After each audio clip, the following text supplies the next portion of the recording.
पाटीदार समाज कांग्रेस के आपने वोट नहीं आपे, विपक्ष ने एक पण सीट नहीं મળે। અલ્પેશ કથિરિયાએ દાવો કર્યો છે એસએમસીમાં ભાજપને 100% સીટ મળવાનો દાવો, તમામ બેઠક ઉપર ભાજપનો ભગવો લહેરાશે તેવી પણ વાત કરી છે। અને આ પોસ્ટ આપ જોઈ રહ્યા છો જે સોશિયલ મીડિયા પર મૂકી છે, મિશન સંપૂર્ણ કેસરીઓ અને @SMC લખીને તેઓએ પોસ્ટ કરી છે। સ્પષ્ટ કરી દેવામાં આવ્યું છે કે ભગવો કરવાનો છે, મિશન સંપૂર્ણ ભગવો @SMC એટલે કે એના એકાઉન્ટને ટેગ કરવામાં આવ્યું છે અને કહેવામાં આવ્યું છે કે આ વખતે ના આપને ના કોંગ્રેસને કોઈ પણ બેઠક નહીં મળે, પાટીદારો તમામ મત જે છે તે ભાજપને કરશે।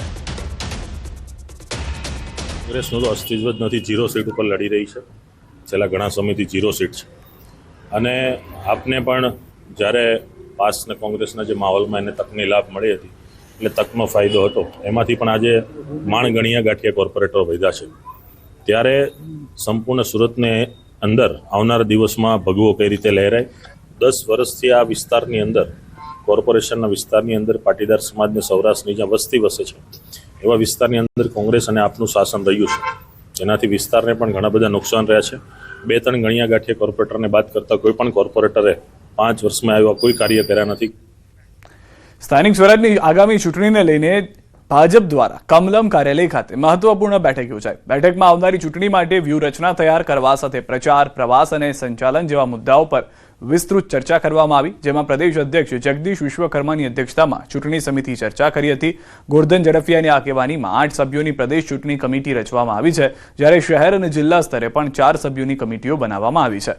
ભાજપ દ્વારા ચૂંટણીને લઈને સંગઠનને મજબૂત બનાવવાના પ્રયાસો તેજ બનાવાયા છે।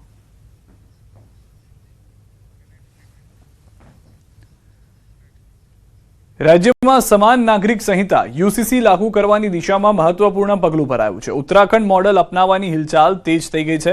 આ નવા કાયદા હેઠળ હવે રાજ્યમાં કોઈ પણ ધર્મના લગ્ન અંગે નોંધણી કરાવવી અનિવાર્ય બનશે। જોકે નોંધણી વગર લગ્ન અમાન્ય નહીં ગણાય, પણ દંડ ભરવો પડશે। લગ્ન, છૂટાછેડા, વારસાગત મિલકત અને દત્તક લેવા જેવા મુદ્દાઓ પર તમામ ધર્મો અને સમુદાયો માટે સમાન કાયદાકીય માળખું આ ડ્રાફ્ટ અહેવાલમાં સમિતિ દ્વારા સૂચવવામાં આવ્યું છે। વિશેષ કરીને મહિલાઓના સમાન અધિકારો અને સુરક્ષાને આ ડ્રાફ્ટમાં પ્રાથમિકતા આપવામાં આવી છે। લિવ ઇન રિલેશનશિપમાં રહેતા સાથીદારોએ રજિસ્ટ્રાર પાસે નિવેદન રજૂ કરવું ફરજિયાત રહેશે। લિવ ઇન સંબંધોથી જન્મેલું બાળક કાયદેસર ગણાશે અને તેને તમામ હકો પ્રાપ્ત થશે।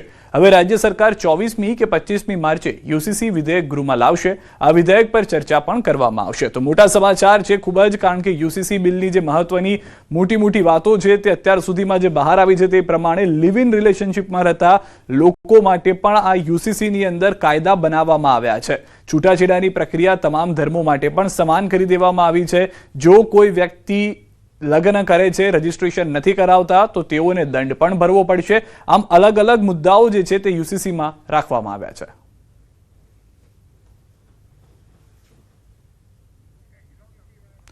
વધુ માહિતી ન્યૂઝ 18 સંવાદદાતા ગૌતમ પાસેથી મેળવીશું। ગૌતમ, 24 કે 25મી વિધેયક આવી શકે છે, ચર્ચા કરવામાં આવી શકે છે તેને લઈને, પરંતુ કયા મહત્વના મુદ્દાઓ કે જે આની અંદર સૂચવવામાં આવ્યા છે કમિટી દ્વારા? બિલકુલ, રાજ્ય સરકાર દ્વારા ગુજરાત વિધાનસભામાં ગુજરાત સમાન નાગરિક સંહિતા એટલે કે યુસીસી વિધેયક જે છે તે લાવવામાં આવશે અને 24 તારીખે આ વિધેયક લાવવામાં આવે તે પ્રકારનું પૂર્ણ આશ્વાસ જે છે તે જોવા મળી રહ્યું છે। મહત્વનું એ છે કે 209 પાનાનું ગુજરાત નાગરિક સંહિતા જે છે તે બિલ રજૂ કરવામાં આવશે ગુજરાત વિધાનસભાની અંદર। 4 ભાગની અંદર આ તૈયાર થયેલું બિલ જે છે તેમાં ભાગ 1, 2 અને કુલ 7 પ્રકરણના કુલ ભાગ 1 અને 2 માં 7 પ્રકરણ હશે। ભાગ 3 માં લિવ ઇન રિલેશન તથા ભાગ 4 ની અંદર અમલમાં આવી શકે છે તે પ્રકાર। જી, તો હાલમાં અલગ અલગ મુદ્દાઓ પર જે છે તે આ બનાવવામાં આવી રહ્યું હોવાની જાણકારી મળી રહી છે। યુસીસી બિલની મહત્વની જે વાતો છે, જેમાં લગ્ન અને નોંધણી પણ ફરજિયાત પ્રક્રિયા હોવાની વાત કરવામાં આવી છે। છૂટાછેડા અને ભરણ પોષણના પણ સમાન નિયમો બનાવવામાં આવ્યા છે, કે જેમાં કોઈ એક ધર્મ માટે કોઈ પણ જાતની છૂટછાટ કે અન્ય ધર્મ માટે જે નિયમ છે તે બીજા ધર્મમાં લાગુ નહીં પડે તેવું પણ નહીં। જે યુનિફોર્મ સિવિલ કોડની જે આપણે વાત કરતા હતા યુસીસી, તે લાગુ થતા જોવા મળી શકે છે। ઉત્તરાખંડમાં અત્યાર સુધીમાં દેશમાં એક રાજ્ય કે જ્યાં આગળ લાગુ થઈ ચૂક્યું છે, ગુજરાત તે બાદનું રાજ્ય બને તે માટેના પ્રયાસ કરવામાં આવ્યા હતા। નિવૃત્ત જજની આગેવાનીમાં આખી એક કમિટી બનાવવામાં આવી હતી, અલગ અલગ લોકો તેમાં આવ્યા, અલગ અલગ સમાજના લોકોને સમાવેશ કરવામાં આવ્યો। વધુ માહિતી ન્યૂઝ 18 સંવાદદાતા ગીતા પાસેથી મેળવીશું। ગીતા, કઈ રીતનું આખું આ આયોજન જોવા મળી શકે છે યુસીસીને લઈને?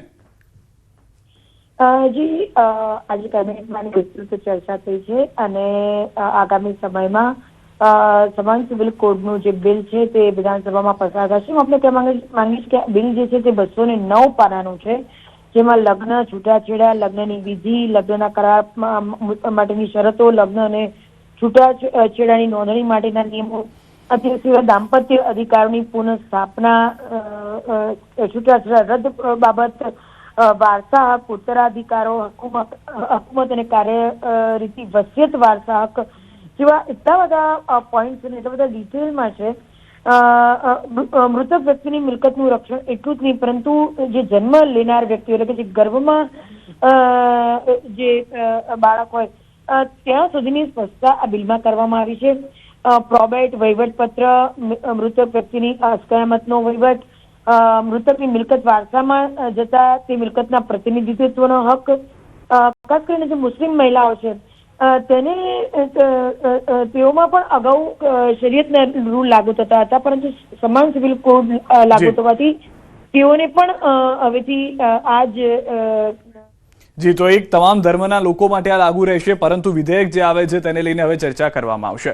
અને મહત્વના સમાચાર, અમદાવાદથી 5 કુવા સિંધી માર્કેટમાં લાગેલી આગ કાબૂમાં છે. માર્કેટમાં 30થી વધુ દુકાનોમાં આગ લાગી હતી. કપડા અને પ્લાસ્ટિકની દુકાનોમાં આગ પ્રસરી છે. 3.5 કલાક બાદ આગ પર કાબુ મેળવાયો છે. દુકાનોમાં આગ લાગતા અફરાતફરી સર્જાઈ હતી. 10થી વધુ ફાયરની ગાડીઓએ આગ પર કાબુ મેળવી લીધો છે.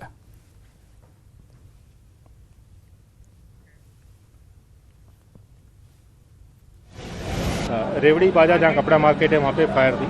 तकरीबन 20 to 25 शॉप्स हैं जिसमें कपड़े स्टोर किए गए थे, वहाँ पे ये फायर लगी.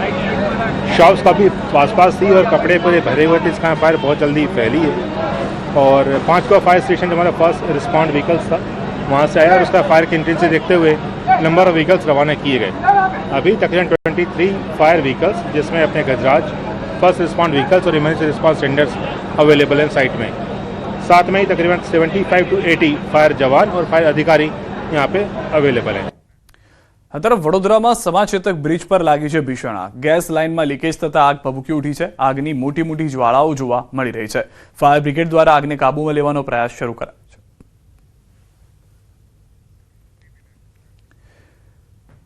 રાજકોટમાંથી નકલી જંતુનાશક દવા બનાવતું કારખાનું ઝડપાયું છે. લોધિકામાં નકલી દવા બનાવતી હોવાનો પર્દાફાશ થયો છે. 3 જુદા જુદા કારખાનામાંથી ઝડપાઈ છે નકલી દવા. યુનાઇટેડ ફોસ્ફરસ લિમિટેડ કંપની બનાવતી હતી દવા. સ્પેશિયલ ઓપરેશન ગ્રુપ દ્વારા કરાઈ કાર્યવાહી. 25 લાખથી વધુની નકલી દવાઓ કરાઈ જપ્ત. પોલીસે 4 આરોપીઓની કરી છે ધરપકડ.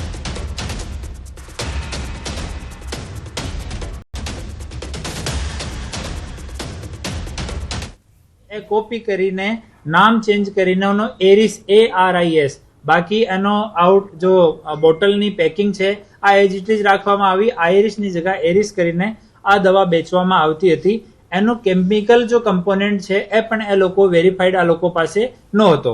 આ 3 જગ્યા રાજકોટ ગ્રામ્ય જિલ્લાની SOG દ્વારા PI ફતેહસિંહ પારગી, PSI ઝાલા અને એની ટીમ દ્વારા આ કાર્યવાહી કરવામાં આવેલ છે.